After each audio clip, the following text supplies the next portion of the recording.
இந்த லட்டு யார் சாப்பிட்டாலும் கண்டிப்பா பாராட்டு கொடுத்து தான் போவாங்க. நான் இன்னைக்கு உங்களுக்காக ஒரு ஸ்பெஷல் ரெசிபி கடலை மாவு ப்ளஸ் ரவா சேர்த்து நெய் ரவா லட்டு செய்ய போறேன். வாயில வச்ச உடனே கரைஞ்சு போயிடும். அப்படி சாஃப்டா இருக்கு பாருங்க.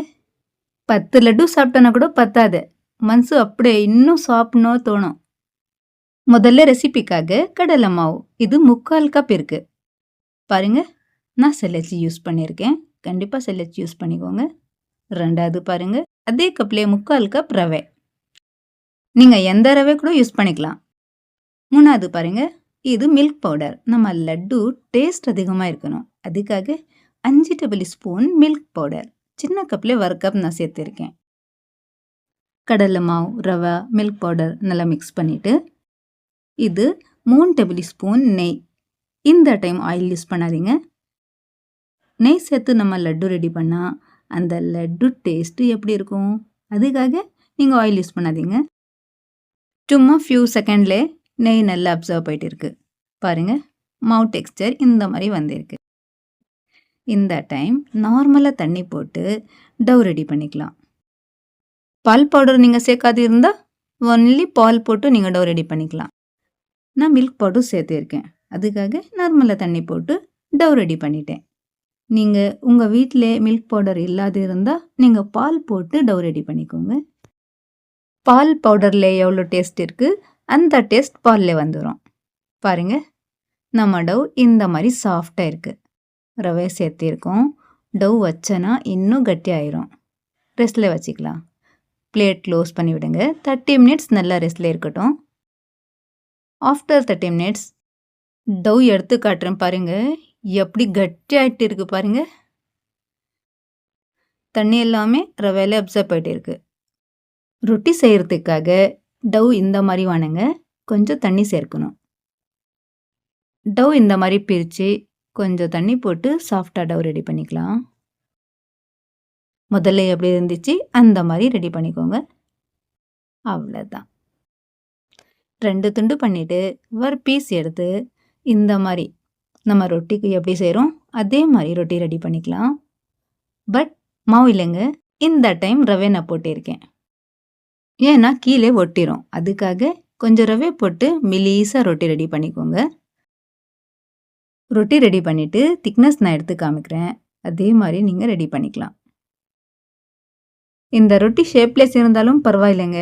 ஏன்னா நம்ம குக் பண்ணி கிரைண்ட் பண்ணி தான் ஆகணும். ரொட்டி திக்னஸ் இந்த மாதிரி இருக்கணும். எல்லாமே இதே மாதிரி ரெடி பண்ணி வச்சுக்கோங்க. 3 ரொட்டி வந்திருக்கு. இந்த மாதிரி ரெடி பண்ணி வச்சுட்டு இப்போ வாங்க ரோஸ்ட் பண்ணி எடுத்துக்கலாம். பாருங்கள், நான் நான்ஸ்டிக் தவாலே குக் பண்ணுறேன். அடுப்பு மீடியம் ஃப்ளேம் வச்சு குக் பண்ணால் கலர் சூப்பராக வரும். போட்டு உடனே ஃப்ளிப் பண்ணாதீங்க. கொஞ்சம் நேரம் குக் ஆயிடுச்சுன்னா மேலே நெய் அப்ளை பண்ணிவிட்டு ஃப்ளிப் பண்ணி விடுங்க. சும்மா 1.5 ஸ்பூன் நெய் ஃப்ளிப் பண்ணி விட்டுட்டு பாருங்கள், 2வது சைட் 1.5 ஸ்பூன் நெய். இந்த டைம் ஆயில் யூஸ் பண்ணால் நம்ம லட்டு டேஸ்ட்டு வேறு வந்துடும். நம்ம லட்டு டேஸ்ட் வேறு லெவலாக இருக்கணும். அதுக்காக நெய் யூஸ் பண்ணிக்கோங்க. லைட்டாக ப்ரெஸ் பண்ணி விட்டுட்டு நம்ம ஃபிலிப் பண்ணால் ரொட்டி கலர் கரெக்டாக குக் ஆகிட்டு இருக்கும். அவ்வளோதான். கரெக்டாக 2வது சைட் கூட குக் பண்ணிடலாம்.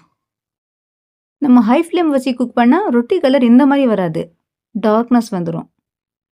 அவ்வளோதாங்க, சூப்பராக கலர்லேயே நம்ம ரொட்டி குக் பண்ணியாச்சு. இதே மாதிரி 3 ரொட்டி கூட நம்ம ரெடி பண்ணி எடுத்துக்கலாம். உங்கள் வீட்டில் நான்ஸ்டிக் தவா இல்லைன்னா நீங்கள் நார்மல் ஐரன் தவாலே கூட நல்லா குக் பண்ணிடலாம். இதே மாதிரி சேம் ரொட்டி வரும். 3 ரொட்டியும் நல்லா கூல் ஆகிட்டு பிறகு நம்ம மீட் பண்ணலாம்.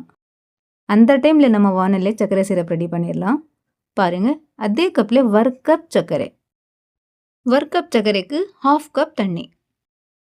நம்ம சிரப்பில் எதுவுமே கம்பி பதம் தேவையில்லைங்க. சர்க்கரை மட்டும் நல்லா மெல்ட் ஆகணும். சர்க்கரை சிரப் மட்டும் அதிகமாக குக் பண்ணாதீங்க, ஏன்னா லட்டு கடக்க வந்துடும். லோ ஃப்ளேம் வச்சு சிரப் ரெடி பண்ணிக்கலாம். அந்த டைம்லே நம்ம ரொட்டி நல்லா கூல் ஆகிட்டு இருக்குது. இது சின்ன சின்ன பீசஸ் பண்ணி எடுத்து காட்டுறேன் பாருங்கள்.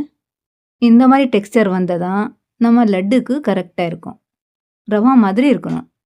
கையில் மசாச்சி பவுடர் ரெடி பண்ணால் டைம் ஆகும். சின்ன சின்ன பீசஸ் பண்ணி ரெடியா வச்சுட்டு, சர்க்கரை சிரப் பார்த்துக்கலாம். சர்க்கரை நல்லா மெல்ட் ஆயிட்டு இருக்கு. இந்த மாரி பபுள்ஸ் வந்தா, நம்ம சிரப் ரெடி ஆயிடுச்சுன்னு அர்த்தம். எதுவுமே கம்பி பதம் தேவையில்லைங்க. அவ்வளோதான். அடுப்பு ஆஃப் பண்ணிக்கோங்க. கூல் ஆகணும். நம்ம லட்டு பிடிக்கிறதுக்கு. சைடில் வச்சுக்கோங்க. இந்த டைம் நீங்கள் சர்க்கரை சிரப்பில் ஏலக்காய் தூள் கூட சேர்த்துக்கலாம். நம்ம லட்டுலே வாசனை சூப்பராக இருக்கும். இப்போ ஜாரில் போட்டு பவுடர் ஆச்சிக்கோங்க. பாருங்க, ஒரே ரெடி. 3 ரொட்டி 3 டைம். அவ்வளோதான். நம்ம லட்டுக்காக ரவா ரெடியாக இருக்குது. ரவா இல்லைங்க, ரொட்டி ரவா. அவ்வளோதான்.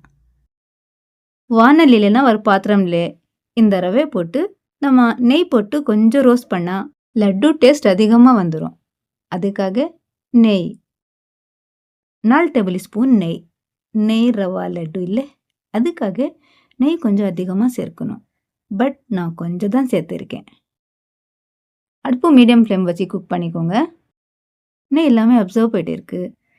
கொஞ்சம் டேஸ்ட் அதிகமாக இருக்கணும். அதுக்காக தேங்காய், துருவின தேங்காய் 4 டேபிள் ஸ்பூன் ரோஸ்ட் பண்ணியாச்சு. டெக்ஸ்டர் பாருங்க, கரெக்டாக ரவா மாதிரி இருக்கு. நம்ம கடலை மாவு சேர்த்துருக்கோம், அது எங்கே போயிட்டு இருக்கு? எல்லாமே சேர்த்துருக்கு. கூல் ஆயிட்டு பிறகு ஆல்ரெடி நம்ம சர்க்கரை சிரப் கூட பாதி கூல் ஆகிட்டு இருக்கு. ஒரே ஒரு டைம் போடாதீங்க, கொஞ்சம் கொஞ்சம் போட்டு ஸ்பூனில் மிக்ஸ் பண்ணிக்கோங்க. இந்த லட்டு மிக்ஸ்சர் சூடாக இருக்குது, அதுக்காக ஸ்பூன்லேயே சேர்த்து நல்லா மிக்ஸ் பண்ணிக்கோங்க. கொஞ்சம் செக் பண்ணி பாருங்கள். இனிப்பு கம்மியாக இருந்தால் இன்னும் சிரப் போட்டு நல்லா மிக்ஸ் பண்ணிக்கலாம். பாருங்கள், டெக்ஸ்டர் லட்டு மாதிரி கரெக்டாக வந்துருக்கு பாருங்கள். ஹெல்த்தியான லட்டு நம்ம வீட்டிலே ரெடி பண்ணி சாப்பிட்டோன்னா டேஸ்ட் கூட அதிகமாக இருக்கும், குவான்டிட்டி கூட நல்லா வரும். நல்லா மிக்ஸ் பண்ணியாச்சு. லிட் க்ளோஸ் பண்ணி விடுங்க. நல்லா 10 நிமிஷம் ரெஸ்ட்டில் இருக்கட்டும். டெக்ஸ்டர் லட்டு மாதிரி கரெக்டாக வந்திருக்கு. சர்க்கரை சிரப் எல்லாமே அப்சர்வ் போயிட்டு இருக்கு. இந்த டைம் உங்களுக்கு பிடிச்சனா நீங்கள் ட்ரை ஃப்ரூட் கட் பண்ணி சேர்த்துக்கலாம். இல்லைன்னா அப்படியே கூட லட்டு பிடிச்சி சாப்பிட்டு பாருங்கள். டேஸ்ட்டு இனிப்பு கரெக்டாக இருக்குது. பாருங்கள், லட்டு டெக்ஸ்டரு எப்படி சூப்பராக வந்திருக்கு இல்லை? டேஸ்ட்டு கூட வேறு லெவலில் இருக்குது. 3/4 கப் கடலை மாவுக்கு 3/4 கப் ரவை கரெக்டாக குவான்டிட்டியில் போடுங்க. நம்ம லட்டு சாஃப்ட்னஸ் பாருங்கள் எப்படி இருக்கு. ஃப்ரெண்ட்ஸ், நீங்கள் பிகினர்ஸ் இருந்தாலும் எதுவுமே ப்ராப்ளம் இல்லைங்க. கண்டிப்பாக இந்த மெத்தட் வச்சு ட்ரை பண்ணலாம். நம்ம வீடியோ பிடிச்சிருந்தா ப்ளீஸ் லைக் பண்ணிவிட்டு உங்கள் ஜூஹி தமிழ் சமையலை மறக்காமல் சப்ஸ்கிரைப் பண்ணிவிட்டு கூடவே பெல் கிளிக் பண்ணிக்கோங்க. தேங்க்ஸ் ஃபார் வாட்சிங்.